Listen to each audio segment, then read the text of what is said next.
బెంగళూరు నియోజకవర్గ ప్రజలకు నమస్కారం.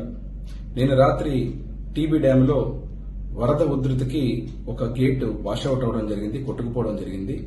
తద్వారా ఈరోజు విపరీతంగా ఆ నీళ్లన్నీ నదిలో ప్రవహించడంతో ఏదో జరుగుతుందని చెప్పి ప్రజలు భయభ్రాంతులకు గురయ్యేటువంటి పరిస్థితి, అనవసరంగా పుకార్లు చేయడం జరుగుతూ ఉంది.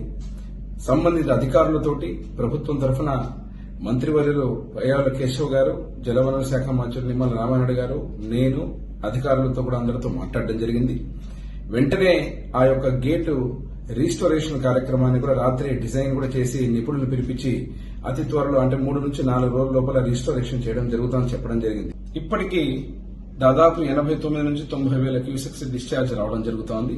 15 రోజుల కిందటే 1.6 లక్షల క్యూసెక్స్ డ్యామ్ నుంచి విడుదల చేయడం జరిగింది. అప్పుడే ఎటువంటి ప్రమాదం గానీ ఎటువంటి ఇబ్బంది గానీ కలగలేదు.